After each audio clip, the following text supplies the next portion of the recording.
कपड़ा दिया था उसमें जो पैसे थे, कहता मैंने आधे भी नहीं रखे थे, लेकिन जब कोर्ट में पहुंचा, रजिस्ट्री की बारी आई, कचहरी में जमीन लिखी जाने लगी, पैसे गिनने की बारी आई, मुझे पसीना भी था, घबराहट भी थी, लेकिन उम्मीद थी आला हजरत के बेटे से मिल के आया हूँ, कुछ ना कुछ तो काम हुआ होगा। अल्लाह अकबर। वो ये कहता है जब पैसा पूछा गया मैंने रुमाल दिया, उसने कहा कितने के, कहा जितने तुम्हें चाहिए उतने ही है, कहा जब रुमाल खोला तो जमीन की पूरी कीमत उसके अंदर रखी हुई। वाह वाह सुभान अल्लाह माशाअल्लाह, क्या कहना हक है। अल्लाह जिंदाबाद जिंदाबाद। अल्लाह।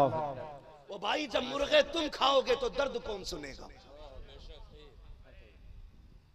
ये मेरे ख्याल से सारे मदरसे वाले बैठे, इनमें कोई भी खानका का सज्जादा नहीं बैठा शायद। जी सही है।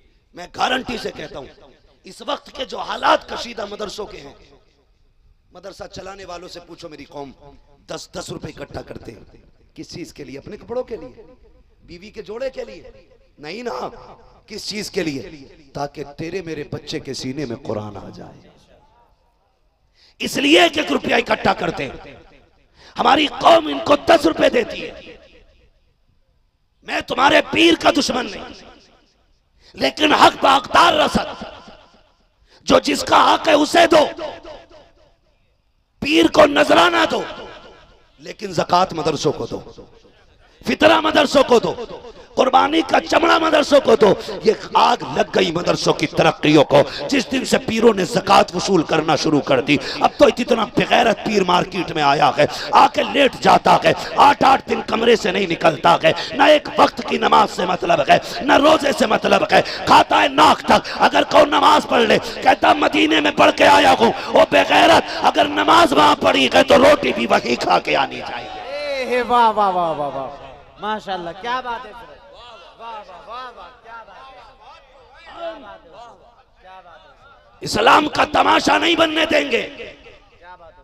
और मैं उन बेवकूफ नागंजार कमबख्त लोगों से कहना चाहता हूं जो अपनी बीवियां पीरों के हवाले कर देते हो।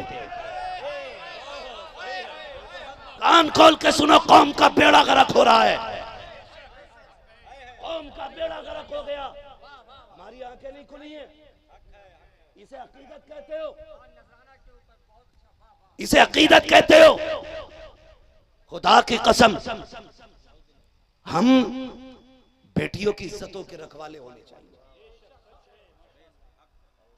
शरीयत इजाजत नहीं देती है किसी मर्द को गैर महरम के, किसी औरत को गैर महरम का पैर दबाने की।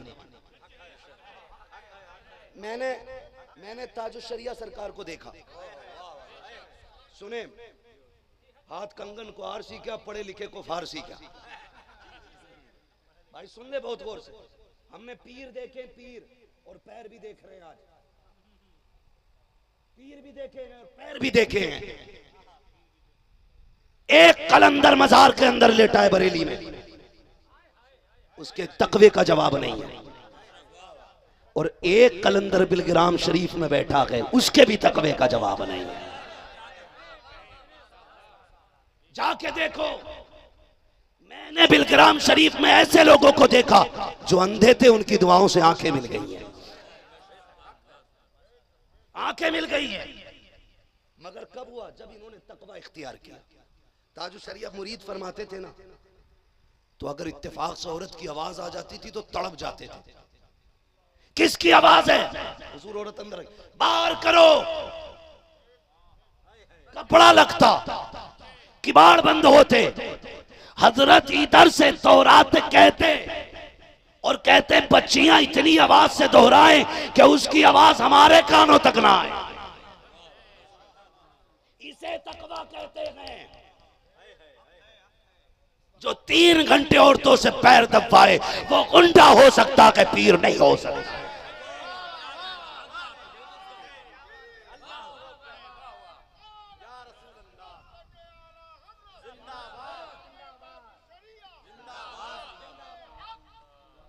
भाई बदलो अपने आप को, कितने गुमराह होते जा रहे हैं हम लोग।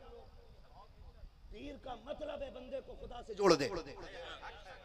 और खानकाहों का मतलब ये होता है जहां पहुंच जाओ तो खुदा की याद आनी शुरू हो जाए। ये मतलब खानकाहों का होता है। बुरा ना मानो, मैं भी खानकाह से ताल्लुक रखता हूं, हम भी पीरो मुरीद वाले लोग हैं। हाँ, लेकिन शुक्र मुरीद नहीं करते हैं, क्योंकि अभी हमारे बड़े मौजूद हैं,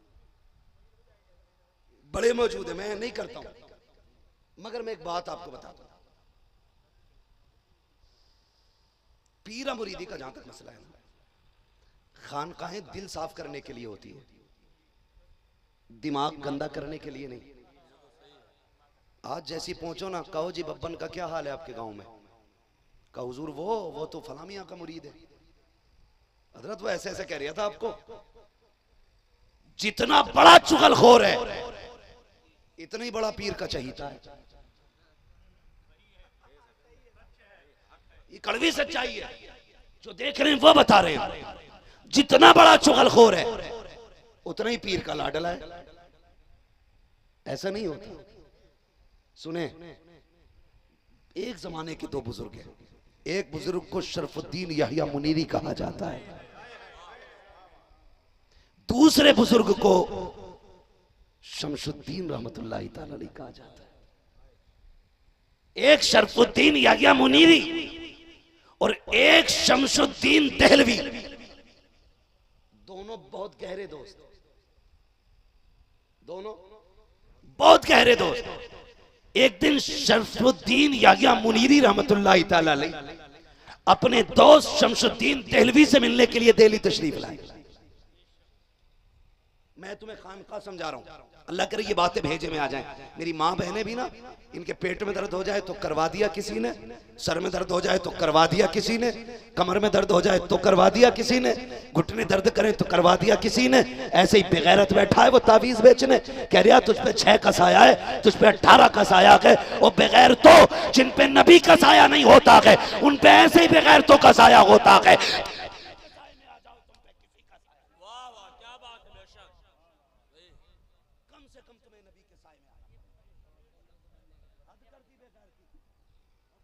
अच्छे हैं, करवाया है। दिमाग देखो उल्लू बनाने के तरीके। वो कह रही बाबा किसने करवाया, नाम नहीं बताऊंगा, थोड़ी सी पहचान बता दूंगा। कितना बड़ा इंजीनियर है देखो, नाम नहीं बताऊंगा पहचान बता दूंगा। कहता थोड़ी सांवली है, जबकि इंडिया में 75% लोग सांवले होते हैं। फिर कहता उसके गाल पे तिल भी है। मेरे ख्याल से 90% लोगों के चेहरों पे तिल होता है। फिर कहता मियाना कद है। अब तू कह छोटा किसे कहेगा कि बड़ा किसे कहेगा, मियाना कद है। वो पीर उधर बोल रहा है, ये इधर फिल्म बना रही है, कतई मेरी जेठानी है। नाम बता दो मियां, नाम नहीं बताऊंगा क्योंकि मियां को पता नाम बता दिया तो वो कूटेगा आगे।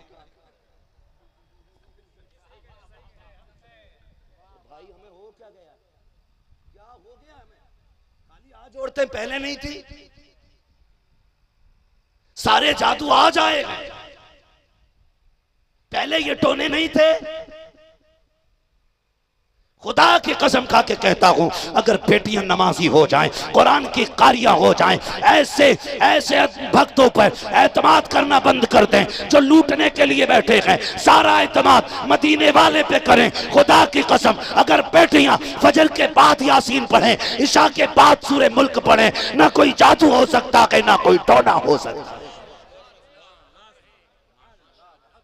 लेकिन ये तो वो बतागा जिसे आता हो कुरान।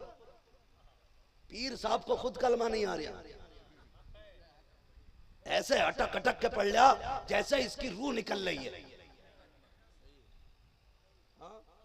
एक जगह हम भी चले गए, हमने कहा चलो देखें होता क्या है। एक दोस्त के साथ चले गए, हमने साथ है वही टोपी नीचे जाली वाली लगाई, हम भी जाके बैठ गए। तो बिल्कुल अंधेर कर रहा था, निरी अंधेर। कह रहा या हसन हुसैन, और दे फूकम फाक। ये हालात है, ये हसन हुसैन दे फूका कह रहा बड़ा फायदा हुआ है, जब से बाबा ने फूका है सिर हल्का लग रहा है। अभी तो सर हल्का है, थोड़ी देर लगेगी हवेली हल्की होनी है, और थोड़ी देर लगेगी तेरी जेबें हल्की होनी है, और थोड़ी देर लगेगी परिवार हल्का होगा। फिर वो दिन भी आएगा जमीन हल्की होगी, तू कब्रिस्तान के अंदर पड़ा नजर आए। हल्का लग रहा, हल्का, जिस पे बच्चे नहीं हो रहे बाबा पैर दबा दे, बच्चे नहीं हो रहे, ये बच्चे बांट रहे। कुरान कहता अल्लाह जिसे चाहता बेटी देता है, जिसे चाहता बेटे देता है, जिसे नहीं चाहता कुछ भी नहीं देता, जिसे चाहता दोनों दे देता है। ये रब की मर्जी है। अगर बच्चे चाहिए तो इस गुंडे के पैर न दबा, मुसल्ला बिछा, सजदा कर, रब को मना, मुस्तफा का वसीला दे, खातूने जन्नत के बेटों का वास्ता दे, फिर देख तेरे आंगन में भी बच्चों की मुस्कान नजर आती है कि नहीं आती। ओ भाई बचा लो अपनी कौम को, बचा लो। आपके गोंडा, बहराइच, बस्ती, बलरामपुर में सबसे ज्यादा पीरों का आतंक है। बुरा मत मानना, मैं उन पीरों के साथ हूं जो पक्के मसलक के आला हज़रत वाले लोग हैं। वो फिर किसी भी कौम का, किसी भी बिरादरी का हो, अगर हुजूर की शरीयत का अमीन है तो हमारे सर का ताज है, हम पलकों पे रखेंगे। मगर दीन से खिलवाड़ करोगे, तुम्हारी वजह से कोई हुजूर के दीन को बुरा कहे, तुम्हारी वजह से कोई शरीयत की तरफ उंगलियां उठाए, हम उसकी उंगली से पहले तुम्हारी गर्दन काटेंगे, इसलिए कि खुद मरना तो गवारा है, नबी की शरीयत को रुसवा होते देखें ये गवारा नहीं हो सकता। आपकी भी जिम्मेदारी बनती है हुजूर की शरीयत की हिफाजत करें, हुजूर के दीन की हिफाजत करें। फरमाइशें कई सारी हैं, हुजूर की दीन की हिफाजत फरमाए। बस एक बात याद रखें नौजवानों, ये जो पड़े रहते हैं ना, बरकत नहीं हो रही है, वो भी धुनी पे धुनी दे रहा है। अगरबत्ती, मोमबत्ती, जाए बत्ती, जिन्हें कौन कौन सी बत्ती दे दी है, और खुद अपना हाल ये है कि मुरीदों के 10 रुपए पे गुजारा हो रहा है, ये तुझे बरकत बांट रहा बैठ के। एक अगरबत्ती का पैकेट 11 रुपए का बिक रहा है, 1 रुपया उसमें से मार दिया है ना। ये जो बिजनेस चल रहा है ना, ये बस सोचो तो सही यार, जो खुद मरा जा रहा है वो तुम्हें देगा, वो तुम्हें देगा जो खुद मरा जा रहा है। नहीं नहीं ना, बदलें अपने आप को, बदलें, तरीका बदलें। तंगदस्ती आए, गरीबी आए, माँ है या बाप है घर में, उसके कदमों में बैठ जाया करो, उसके कदमों में बैठ जाया करो। अम्मी मेरा काम नहीं हो रहा है, अम्मी दुआ कर दे, माँ का आंचल उठेगा, खुदा आसमानों से तेरे फैसले उतार देगा। लेना उनसे दुआ, जिनसे लेनी चाहिए उनसे ले ही नहीं रहा, और जिनके पास भी नहीं भटकना चाहिए उनसे हट ही नहीं रहा। एक तो टीम निकली है दाढ़ी नहीं रखती, वो कह रही सारी अल्लाह वाले। फरमाया गया जो नंगे सर पानी पी लेना वो फिर वो हवा में उड़े, तो बुजुर्ग फरमाते, सूफिया फरमाते, वो जादूगर तो हो सकता है, अल्लाह का वली नहीं हो सकता है। अल्लाह का वली नहीं हो सकता है, वली सिर्फ वो होगा अल्लाह का जो मुस्तफा की शरीयत का पाबंद होगा। वो कहा था ना किसी ने, खुद ही को कर, डॉक्टर इकबाल ने कहा था, खुद ही को कर बुलंद इतना कि हर तकदीर से पहले खुदा बंदे से खुद पूछे बता तेरी रजा क्या है। इतना रब से करीब कर लो, अपने आप को करीब करो रब से। बात याद आ गई तो बता दूं, हजरत जब शरफुद्दीन या मुनीर शमसुद्दीन रहमतुल्लाह तआला अलैहि से मिलने गए, तो खानकाह में एक शख्स को ना पट्टी बांधे देखा सर से, दोस्त थे दोनों। शमसुद्दीन देहलवी का हाथ पकड़ के कहने लगे, दोस्त तरबियत मुकम्मल नहीं है आपकी खानकाह की। कहा क्यों? कहा मैंने एक नौजवान को सर से पट्टी बांधे हुए देखा है। कहा क्या हुआ? कहा ठहर अभी बुलवाता हूं। नौजवान को बुलाया, कहने लगे बता यार तूने ये पट्टी क्यों बांधी है? खानकाहें देखो क्या काम करती थी और आज क्या काम हो रहे हैं खानकाहों में, आज क्या काम हो रहे हैं। कहा ये पट्टी क्यों बांधी? कहा जी सर में दर्द है। कहा उम्र कितनी आ गई? कहा 40 साल। उसने कहा 40 साल में कभी तुझ पे रब ने कर्म किया? कहा शुक्र है 40 साल बड़े कर्म के बीत गए। कहा कभी तूने उसकी नेमतों का झंडा हाथ में उठा के जमाने को बताया? आज अल्लाह ने मुझे अच्छा खिलाया है, आज मुझे अच्छा पिलाया है, आज मैं चांद से सो रहा हूं, आज मैंने अच्छी नींद निकाली है। कहा तूने ये ख्याल किया? कहा नहीं। कहा फिर अगर एक दिन सर में दर्द हो गया तुझे गैरत नहीं आती? तू पट्टी बांध के जमाने को बता रहा है अल्लाह ने आज मुझे दर्द दे दिया है। इतना सुना जवान बेहोश होकर जमीन पे गिर जाता है। ये खानकाहों की जिम्मेदारियां थी। अगर पापी आए तो गुनाहों का एहसास कराया जाए, अगर नाफरमान बंदा आ रहा है उसे रब के करीब किया जाए, अगर चोर आ रहा है उसे चोरी से तौबा कराई जाए, अगर डाकू आ रहा है उसे डकैती से रोका जाए, अगर रिश्वत लेने वाला आ रहा है उसे रिश्वत से बचाया जाए, अगर ब्याज वाला आ रहा है उसे ब्याज से बचाया जाए। खुदा की कसम अगर ऐसे करने लग जाओगे खानकाह का भी हक अदा हो जाएगा और मुस्तफा की नियाबत का भी हक अदा हो जाएगा। करो ना ये जिम्मेदारियां पूरी करो, फिर देखो अल्लाह कितना नवाजता है, फिर देखो अल्लाह कितना नवाजता है। दुआ अगर लेनी है तो मां से ले, बाप से ले। कई लोग कहते थे जी अब्बा हमसे रूठा रहता है, मानता ही नहीं। मैंने कहा अब्बा को तू जानता ही नहीं। कह रहा मेरी तरफ जब भी देखते घूर के ही देखते। तो मैंने कहा तू जानता नहीं वो अब्बा है, और अब्बा को इतना ही काफी है कि वो तेरा अब्बा है। यही एटीट्यूड काफी है उसका कि मैं बाप हूं। वो मर जाएगा यार तेरे आगे झुकेगा नहीं, वो बाप है तेरा। कह रहा कभी तो कुछ बोले। मैंने कहा ना ये इंतजार न कर, अल्लाह तौफीक दे तो रात को जा, दुनिया सो रही हो तू तलवों में बैठना और पैर दबाना शुरू कर देना। कहता अब्बा लात मारेंगे, ठोकर मार देंगे। मैंने कहा जालिम तूने बाप को जाना नहीं है, तू जानता नहीं है बाप को जाना। रात को नौजवानों मौका अच्छा आ गया, माँ बाप जिंदा है तो कदर कर लें, नाराज हैं तो मना लें। जिनके माँ बाप नहीं है उनसे पूछो, बाप के बगैर ऐसा लगता है जैसे पैर तले से जमीन निकल गई हो। माँ चली जाए तो ऐसा लगता है जैसे सर से आसमान हट गया हो। माँ बाप के बगैर बच्चे कितने अकेले हो जाते हैं। इस दर्द का एहसास तो कोई यतीम आपको करा सकता है, बिन माँ बाप का बंदा आपको बता सकता है। खुदा की कसम उनसे पूछो जिन्होंने बाप के बगैर जिंदगी गुजारी है। बाप होता है तब पता नहीं चलता जवानी कब आ जाती है। अगर बाप नहीं होता है ऐसा लगता है जैसे घिस घिस के जिंदगी आगे बढ़ रही है। जिन हाथों में कलम होना चाहिए था बाप के बगैर उन हाथों में जिम्मेदारियां आ जाती हैं। जब बच्चे बाप के कंधे पे बैठने की उम्र के होते हैं, अगर बाप चला जाता है उस उम्र में बच्चों के कांधों पे जिम्मेदारियां आके बैठ जाती हैं। अगर नहीं देखा हो तो जाओ जा करके देखो, होटलों के दाएं बाएं देखना, छोटे बच्चे पलट उठाते मिलेंगे, झाड़ू लगाते फिरेंगे। वो बच्चे जिनके हाथों में किताब होनी चाहिए थी,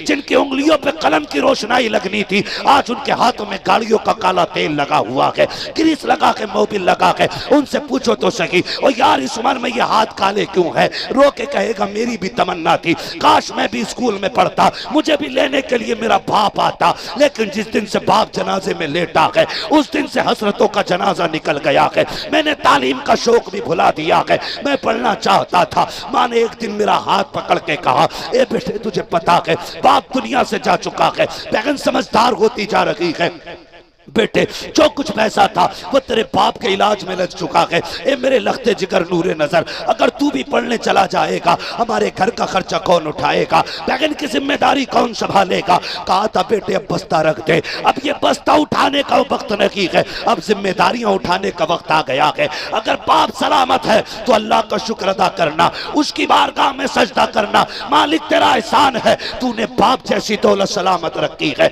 तूने बाप जैसा साया रखा है, वरना तुम नहीं जानते हो यार। मैंने बेटों को बाप की कब्रों पे रोते देखा है, कई बार कपड़ों के लिए रोते देखा, कई बार उनसे मैंने बाप के पास रोटी के लिए रोते देखा है।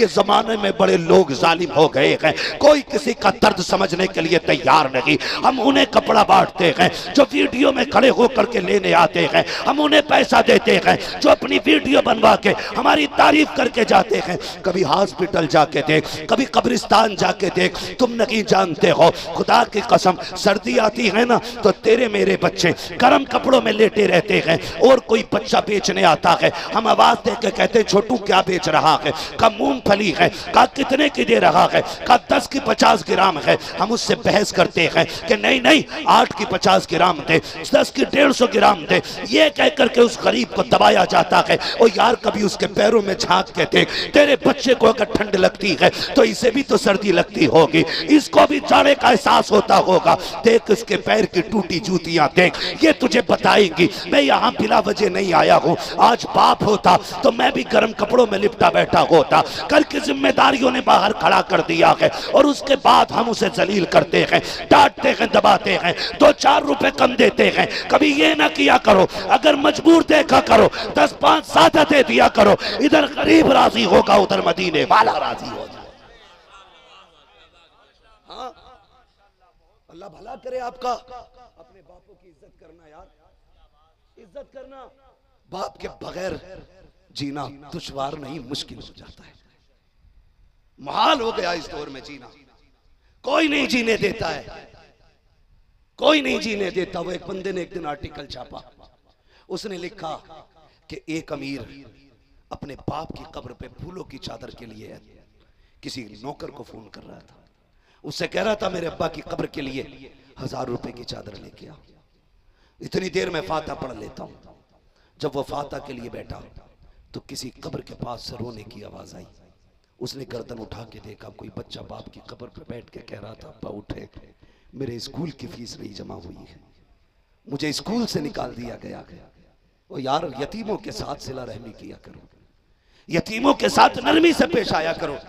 जब किसी यतीम को देखो तो ये सोचा करो इसकी जगह मेरा बेटा होता तो फिर क्या करना चाहिए था उसके साथ। जो तुम अपने बेटे के हक में बेहतर समझो वो यतीम के हक में बेहतर समझा करो। वो यतीम के हक में उसने सुना और सुनने के बाद ना उसका दिल धड़क गया, दिल धड़क गया।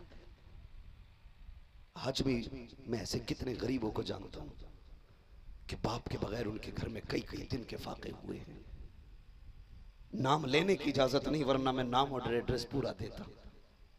अभी हमारी समाज से गरीबी दूर नहीं है, तंगदस्ती दूर नहीं हुई है।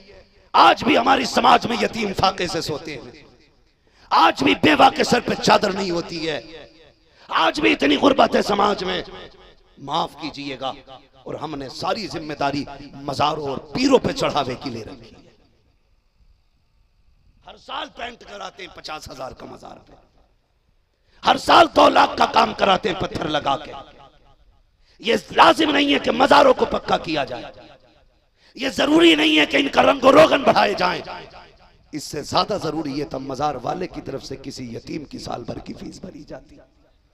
इससे ज्यादा जरूरी था साल भर के लिए किसी गरीब को राशन दे दिया जाता।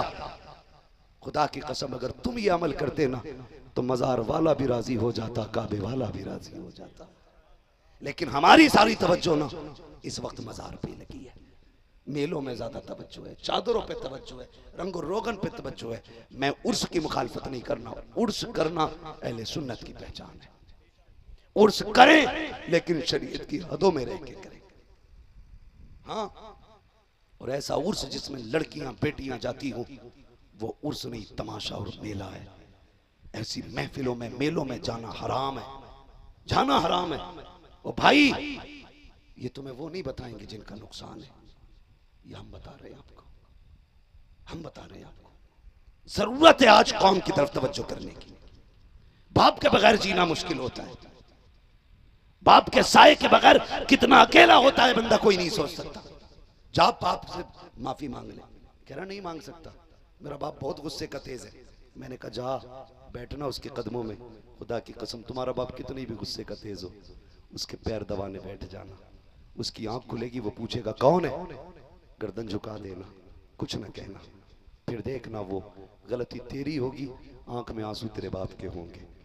खता तूने की होगी, रोता तेरा बाप होगा, और देखना वो तुझसे कहेगा बेटे क्यों जाग रहा है, जाना जाके आराम कर ले, दुनिया सो रही है, परेशान क्यों है, अब्बा माफ कर दो, कहेगा नहीं पागल तुझे आज लगा, मैंने माफ तो पहले दिन ही कर दिया था। अब्बा बोले क्यों नहीं, कहा नादान मैं तो तुझे देखता रहता था, तू इधर से आता था इधर गुजर जाता था, मैं तो इंतजार कर रहा था किस दिन तू मुझे अब्बा कह के आवाज देगा, किस दिन तू मुझे बाप कह के आवाज देगा, किस दिन तू अब्बू कहेगा, और तुम्हें खुदा का वास्ता अगर ये सलामत है इन्हें राजी कर लो। मेरे नबी ने फरमाया है अगर तुम्हें रब के बारे में जानना है कि वो तुमसे राजी है या नाराज, सुबह उठ के बाप का चेहरा देखो, अगर तुम्हारा बाप तुमसे नाराज है तो तुम्हारा रब भी नाराज है, अगर बाप राजी है तो तुम्हारा रब भी राजी है। इसलिए अपने बाप को राजी करो, माँ की खिदमत करो, माँ की खिदमत करो।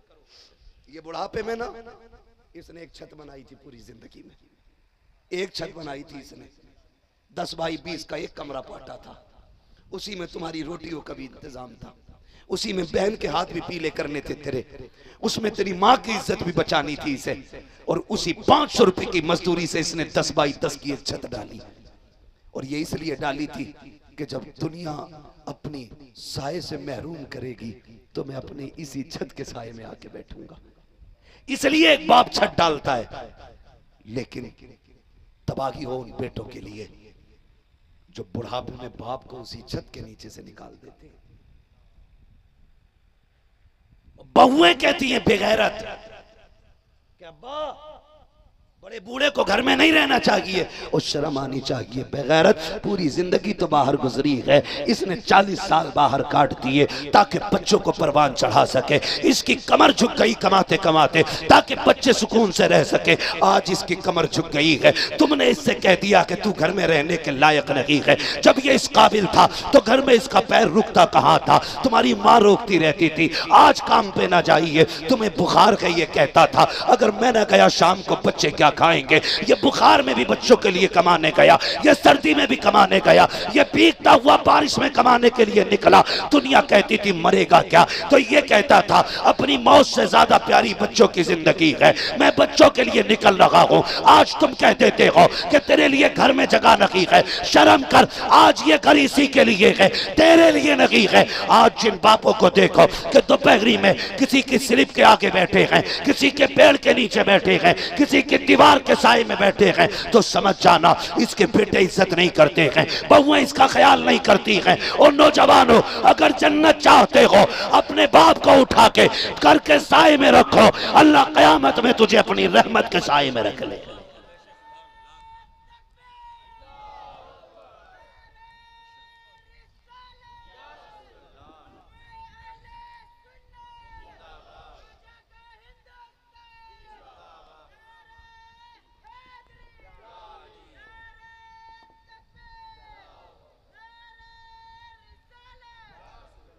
अल्लाह सलामत रखे मेरे इस नौजवान भाई को, और जितने भी हुजूर की महफिल में आए बैठे हैं, अल्लाह सबको माँ बाप की इज्जत करने की तौफीक अता फरमाए।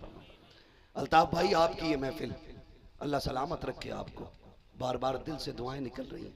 अल्ताफ भी बहुत बड़ा आदमी निकला, बहुत बड़ा आदमी निकला, जानते हो क्यों?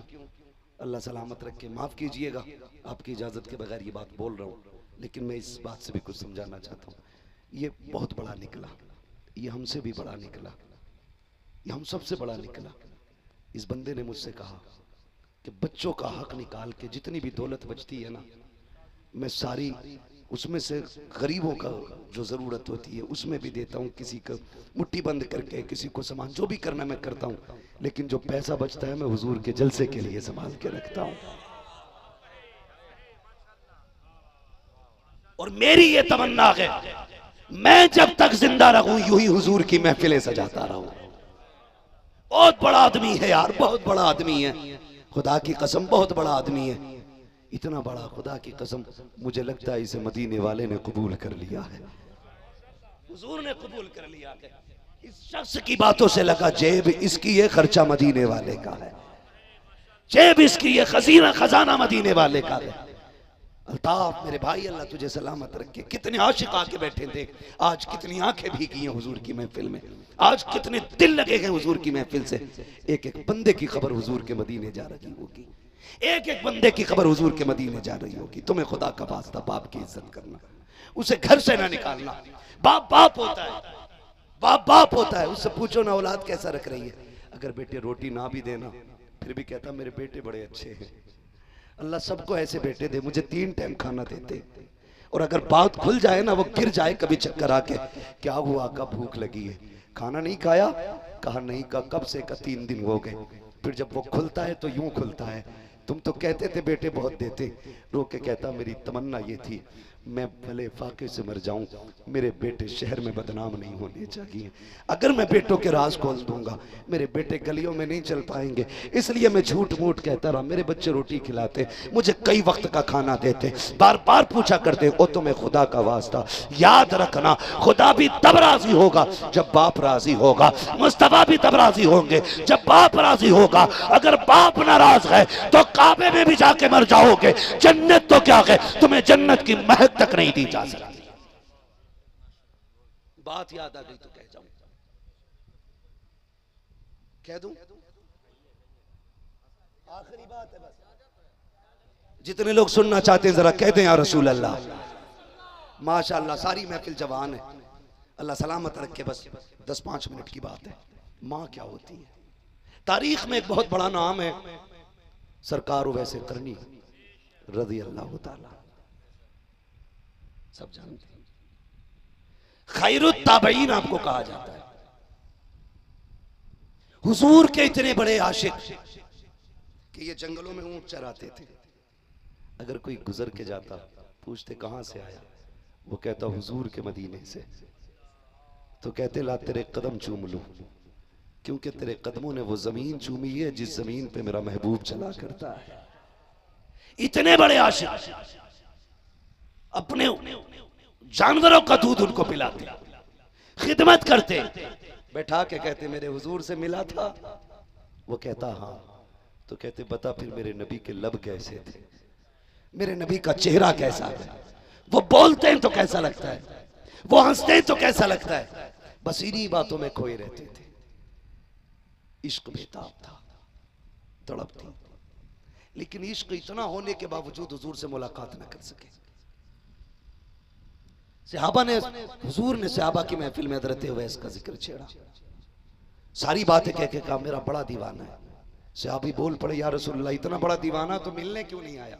सुने बहुत गौर से, अम्मा को रुला के जमात में जा रहा, अम्मा को रुला के चिल्ले में बैठ रहा है, अम्मा को सता के एतकाफ में बैठ रहा है, अब्बा की दवा आनी थी 5 दिन में, और मस्जिद में तस्वीर लिए बैठा है। तेरी सबसे बड़ी इबादत यह है कि अपने माँ बाप की खिदमत किया।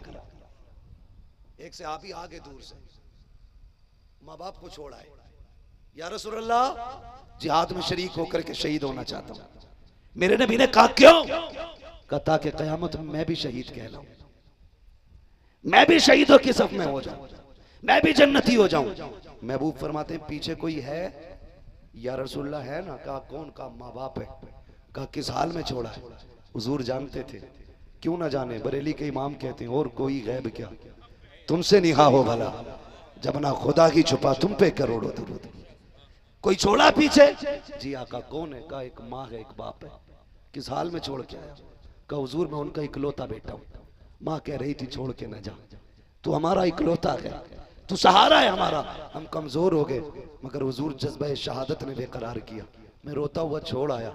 महबूब फरमाते वापस चला जा, हुजूर मैं शहीद होना चाहता हूँ। फरमाया जा माँ की खिदमत कर ले, जिन्हें रोता हुआ छोड़ आया है ना उन्हें वापस जाके हंसा दे, अल्लाह तुझे शहीदों का सवाब अता फरमा देगा। ये माँ बाप होते हैं। महबूब कहती हूँ वैसे दीवाना भी बड़ा है, मिलने नहीं आया। क्यों आका, कहते मजबूरी है उसकी भी है, घर में बूढ़ी माँ है, नाबीना भी है, आंखों से नजर नहीं आता उसे। अच्छा, हुजूर ने इस बात का तज़किरा किया। एक दिन ना माँ के पैर दबा रहे, माँ के पैर दबा रहे, किसी ने कहा काफिला मदीने जा रहा है, काफिला मदीने जा रहा है। आपने देखा होगा ना, जब हाजी हज के लिए निकलते, उम्रा करने वाले तवाफ के लिए निकलते, जियारत के लिए निकलते, तो फिर जो छोड़ने जाते वो भी रोया करते। इसलिए नहीं कि ये मर जाएगा जाकर के, इसलिए नहीं कि ये लौट के नहीं आएगा, इसलिए रोते, काश हमारा भी नसीब होता, हम भी इसके साथ हुजूर के शहर जा रहे होते। ये हम जैसे गुनाहगारों की हालत है। काश हमारा भी हाल होता इसके जैसा, हम भी हुजूर के मदीने जा रहे होते। जब वो वैसे करनी को पता चला कोई काफिला मदीने जाने वाला है, आज ना इश्क सर चढ़ के बोल रहा है, पैर दबा रहे हैं, इश्क आंसू बने, आंखों के जरिए माँ के कदमों पे गिरे। जैसी आंसू गिरे हैं, माँ ने